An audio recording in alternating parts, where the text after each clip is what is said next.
Hi, thanks for tuning in.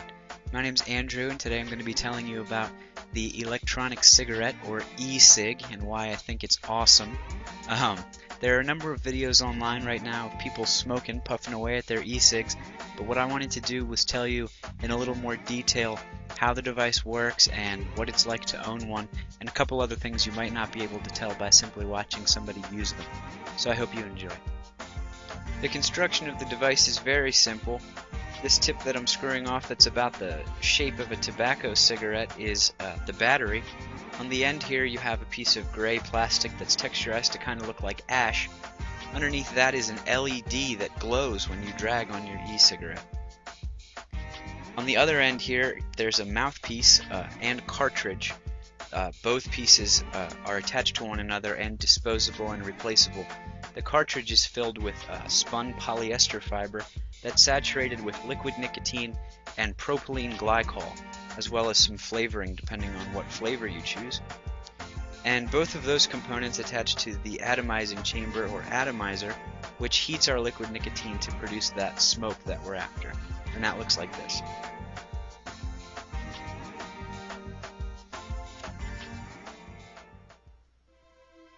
A couple things I thought you might be interested in hearing about the cartridge mouthpiece component. This is where you have your polyester fiber that's saturated with the smoke juice. This particular cartridge is almost completely empty. You can see that, I'm not sure if you can see actually.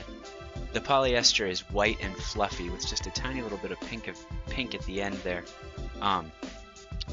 When these run out, you can purchase the entire mouthpiece in packs of 5 with your polyester fiber in there and the smoke juice. All over the internet, distributors sell these for $1 a cartridge up to $5 a cartridge in various flavors and nicotine concentrations. Now, I'm not sure how much you're going to be using your e-cigarette, but that can get kind of pricey. Certainly not as pricey as purchasing a pack of cigarettes every day, but it's not cheap either. And there is a more economical solution out there.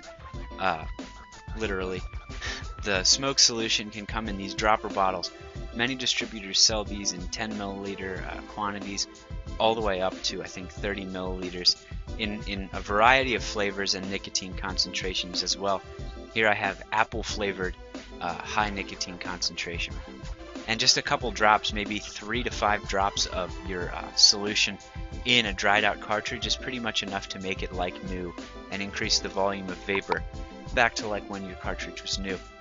So that can be much more thrifty than purchasing new cartridges every time they run out. Another piece that your e-cigarette will probably come with is this wall charger, unless you get a car charger, and they are also making USB chargers now if you were inclined to plug your battery into your laptop when you're away from an outlet. And that simply screws in like that, and you have an LED right here that flashes orange when the battery is charging and steady green when it's reached its full charge. Something else I feel obligated to shed a little light on is the Achilles heel of the e-cigarette, that is the atomizer or atomizing chamber. I'm not an engineer nor an electrician by any means, but I do have a very basic understanding of how this thing works, or at least what makes it up. I'm not sure if you can see, in here we have some steel wool or metallic fiber of some kind, and that's encapsulated by a ring of either porcelain or ceramic, or some material like that.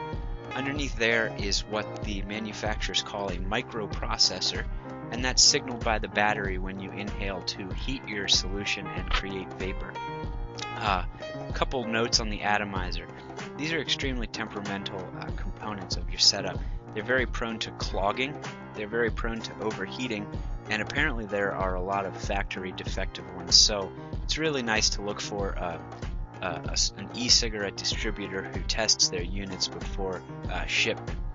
Secondly, the wisest thing that you can do with regard to care to your atomizer is use a high quality smoke solution. The lower quality smoke solutions have been tried and proven to clog these more regularly and cause more problems in general in the long run with the atomizer. After about a month of use with no cleaning, the first one began producing a really foul, kind of metallic tasting vapor that I knew I didn't want to be inhaling, so I knew this component needed replaced ASAP. And I did get my new atomizer, along with which I purchased some higher quality smoke solution.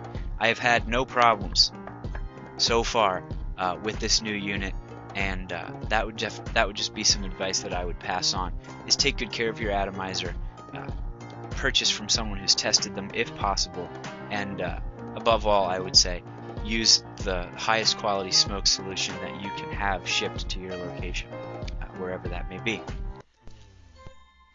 Lastly, I just want to tell you a couple reasons in general that I've really enjoyed e-smoking. I hope it's pretty obvious at this point that I'm not trying to sell you any particular model of e-cigarette, because I've only tried this one.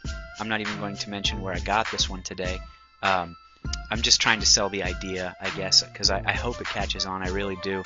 I think it's the coolest invention since sliced bread. And I have felt remarkably healthier just in these few months that I've been e-smoking. I've been able to breathe more clearly. My voice has been more clear. I'm also a musician. My singing voice improved. I live with my family, and none of them are cigarette smokers, so I always had to step outside before to have a puff, and that's no longer the case. To pull this out, and have a couple drags and just relax for a few minutes instead of having to, uproot myself from whatever I'm doing just to, go and satiate my my nicotine addiction. And I would still have to say on the list of perks is the cool factor. It's a new device still, and people get excited or confused when they see it. It's always one or the other.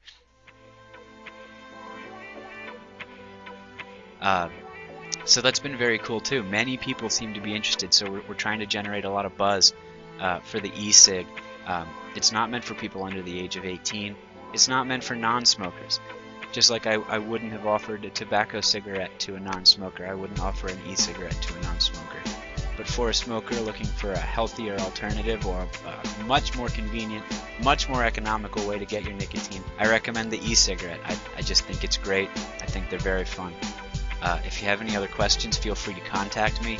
My email address is andrewgoebel@gmail.com, and I would be happy to answer any questions that you might have about the technology or my experiences with it. So yeah, if you're looking into purchasing one and you're wondering if it's going to be for you, if it's going to work out or not, I would say go for it. Find a distributor that you think gives off good vibes and take the dive, because I'm very glad I did, and I think you will be too.